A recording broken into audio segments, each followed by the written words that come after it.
Hello guys, तो next part start होता है यहाँ से कि किंगशेंग यांगजाओ से बहस कर रहे होते हैं कि वो जिस प्रोजेक्ट पे काम कर रहा है वो नहीं कर सकता। यांगजाओ को ये सुनकर गुस्सा आता है और वो इनसे कहता है कि आप टेंशन मत लें, इस प्रोजेक्ट के लिए फंडिंग का काम मैं खुद देख लूंगा। यान भी इसकी बात सुन रहा होता है और उसे बहुत हैरानी होती है कि बॉस ये काम कैसे करेंगे। किंगशेन भी खड़े हो जाते हैं और वो कहते हैं कि तुम ऑलरेडी कंपनी का बहुत नुकसान कर चुके हो, अगर तुम फंडिंग नहीं कर पाए तो तुम्हें प्रेसिडेंट की सीट से हटा दिया जाएगा। अंकल लिंग भी ये बात सुन रहे होते हैं और उन्हें भी बहुत ज्यादा दुख होता है, लेकिन यांगजाओ किंगशेन की बात को मान जाता है और वो कहता है चलें ठीक है, अब यांगजाओ प्रोजेक्ट को जिस तरह भी हैंडल करेगा इसका सारा असर इसके प्रेसिडेंट होने पे पड़ेगा। अब नेक्स्ट सीन स्टूडियो का दिखाया जाता है, यहाँ पर तमाम लड़कियां शो की प्रैक्टिस कर रही होती हैं। इतने में यहाँ पर जियांगजी आ जाता है और वो पीछे से शॉमिंग को देख रहा होता है, लेकिन शॉमिंग इसको नहीं देख पाती और वो शो की तरफ कंसंट्रेट कर रही होती है। जियांगजी चुपके से पीछे से जाता है और शॉमिंग को डरा देता है। शॉमिंग एकदम डर जाती है और वो जियांगजी से पूछती है कि तुम यहाँ पर क्या कर रहे हो। तो ये कहता है कि मैंने तुम्हें इतने दिनों से नहीं देखा था और मुझे तुम्हारी बहुत याद आ रही थी, इसलिए मैं तुमसे मिलने के लिए आ गया।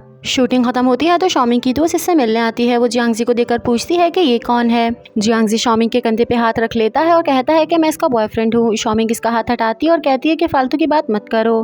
तो जियांगजी से कह देता है अरे मैं तो मजाक कर रहा था। फिर इसे कहता है आओ हम दोनों कहीं घूमने चलते हैं। शॉमिंग मना कर रही होती है, लेकिन जियांगजी इसका हाथ पकड़ कर ले जाता है। फिर वो रास्ते से टियांगकोंग को पिक करता है और ये तीनों अम्यूजमेंट पार्क आते हैं। अब क्योंकि टियांगकोंग भी काफ़ी दिनों बाद यहाँ पर आया होता है तो वो भी काफ़ी ज़्यादा खुश हो जाता है और जियांगजी भी शॉमिंग के फेस पर स्माइल देखकर खुश होता है। ये लोग टियांगकोंग को बहुत सारे झूलों में बिठाते हैं और कुछ में शॉमिंग भी उसके साथ बैठती है। ये दोनों बहुत ज़्यादा एंजॉय करते हैं और जियांगजी इन्हीं को देख रहा होता है। शॉमिंग यहाँ आकर बिल्कुल बच्ची बन जाती है और उसे देखकर जियांगजी बहुत खुश होता है कि चलो बहुत दिनों बाद मैंने इसके चेहरे पे स्माइल देखी।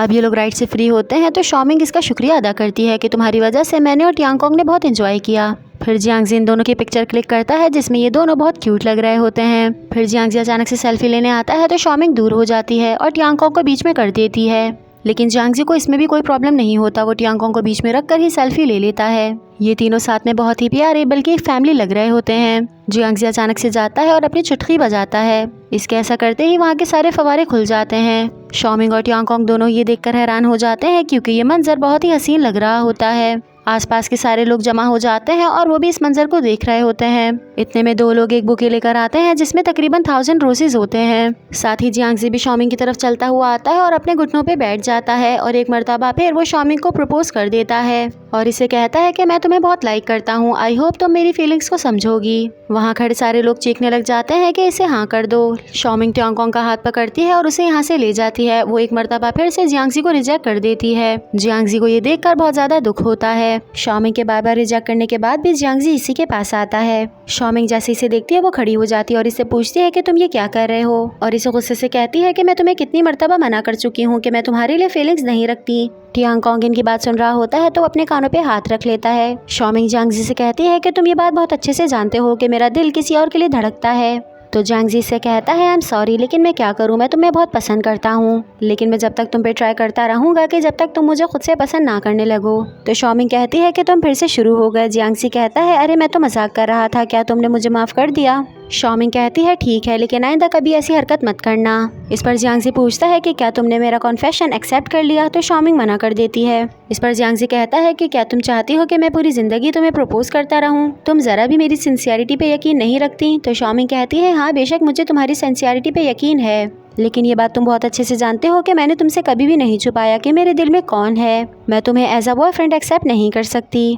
तो जियांगजी कहता है चलो ठीक है, मगर तुम याद रखना कि तुम्हारा यहाँ पर बैकअप प्लान मौजूद है, तुम्हारा जब भी दिल करे तो मेरे पास आ जाना। जियांगजी के दिल में खुद के लिए इतनी ज़्यादा मोहब्बत देखकर शॉमिंग को बहुत ज़्यादा अफसोस होता है कि ज़िंदगी में कुछ लोग होते हैं जो बेइंतहा किसी को चाहते हैं, लेकिन उन्हें उनकी मोहब्बत कभी भी नहीं मिल पाती। इतने में टियांगकोंग आता है और कहता है कि मुझे आइसक्रीम खानी है। तो ये दोनों उसे आइसक्रीम के लिए ले जाते हैं। अब नेक्स्ट सीन यांगजाओ के ऑफिस का दिखाया जाता है कि इसके पास येन आता है और इसे बताता है कि कुछ छोटी कंपनीज हैं जो हमारे साथ कोलैबोरेट करना चाहती हैं। तो यांगजाओ उनकी डिटेल मांगता है और ये जाते हुए सुंगलिंग के बारे में पूछता है कि उसके पैर पर चोट लगी है, वो 2 दिनों से ऑफिस भी नहीं आई, तो क्या वो ठीक है। यांगजाओ इसकी तरफ देखकर कहता है कि वो तो हमारी कोवर्कर है, तुम उसकी खैरियत खुद ही पूछ लो। तो यान कहता है कि इस पे मेरा हक नहीं है। यांगजाओ से कहता है कि तुम ये बात अच्छे से जानते हो कि हमारे ऑफिस में ऑफिस रोमांस अलाउ नहीं है, लेकिन तुम्हें पता है कि मैं तो खुद रूल्स को नहीं मानता, तो तुम उससे मोहब्बत कर सकते हो, लेकिन तुम्हें उससे कब मोहब्बत हुई मुझे इस बारे में पता क्यों नहीं चला। इस पर यान मुस्कुराकर कहता है कि पता नहीं, बस मुझे ऐसा लगता है कि हम दोनों में कुछ चीज़ें कॉमन हैं, जैसे वो भी कुछ चीज़ों को हासिल करने के लिए बहुत मेहनत करती है जैसा कि मैं,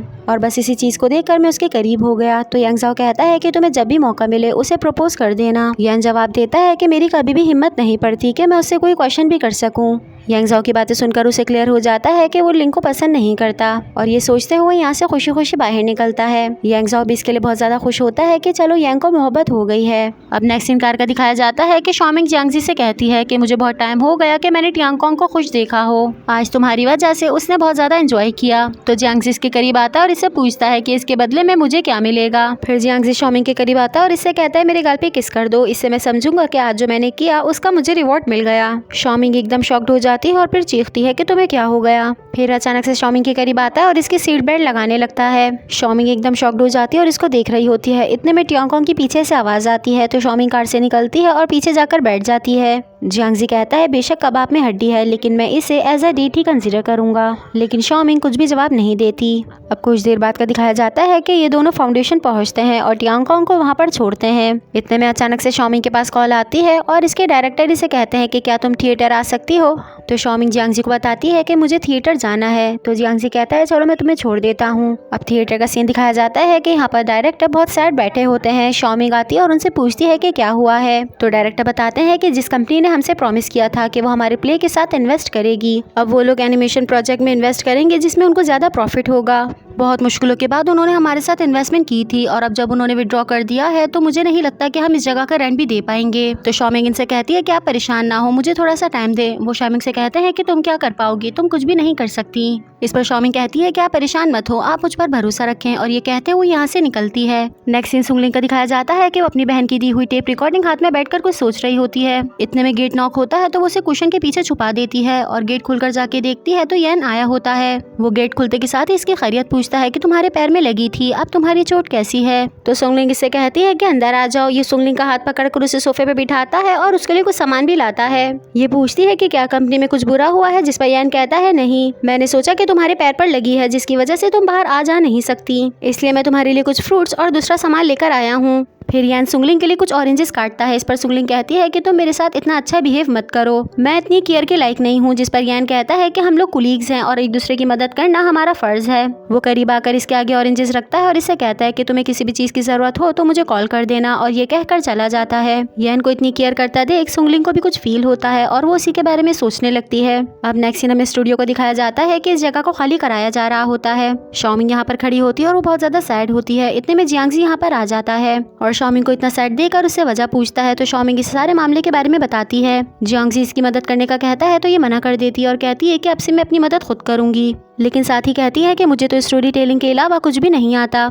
तो जियांगजी अपने मोबाइल में इसे एक ऐप दिखाता है और कहता है कि तुम इससे फ़ायदा उठा सकती हो। ये एक FM ऐप है जिसपे आप अपनी कहानियां बता सकते हो।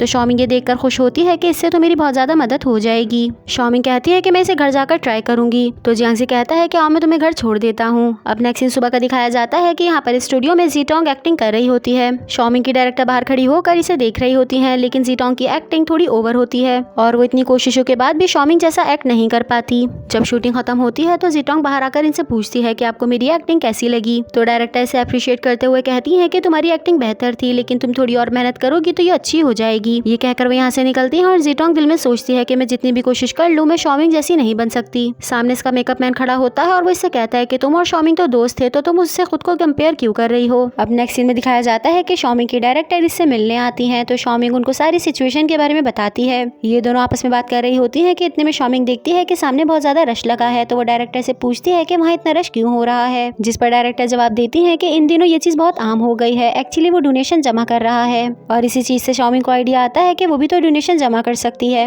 अब जियांगजी के घर का दिखाया जाता है कि ये वहाँ पर जाता है तो इसके डैड यहाँ बैठे होते हैं और इसे कहते हैं कि आज हमें एक डिनर पर जाना है। तो ये उनसे कहता है कि अगर आप ये बुरे काम छोड़ देंगे तो मैं आपकी हर बात मानूंगा। तो वो जवाब में कहते हैं कि मैं जो कुछ भी कर रहा हूँ बस तुम्हारे लिए ही कर रहा हूँ। अभी कुछ दिन में यांग ज़ाओ डायरेक्टर की कुर्सी से हट जाएगा तो वहाँ पर तुमने ही बैठना है। ये अपने डैड की बातें सुन रहा होता है लेकिन उन्हें कोई भी जवाब नहीं देता। साथ ही दिखाया जाता है कि शॉमिंग के घर में काम करने वाली यांग ज़ाओ के डैड का कमरा देख रही होती है। वो इनकी स्टडी में आ जाती है और यहाँ पर सामान को देखने लगती है और इसमें से कुछ ढूंढ ही रही होती है कि इतने में सिस्टर हुआ बाहर आ जाती हैं और वो खिड़की से इसे देख लेती हैं। वो अंदर आ जाती हैं और इसे कहती हैं कि मैंने तुमसे कहा था ना कि यहाँ की सफाई मैं खुद करती हूँ। ये इनसे माफी मांगती है कि मैं आपकी बात भूल गई थी। वो कहती हैं तुम तो इतनी जवान हो तो मुझे नहीं लगता कि तुम्हें इतनी सी बातें भूलना चाहिए।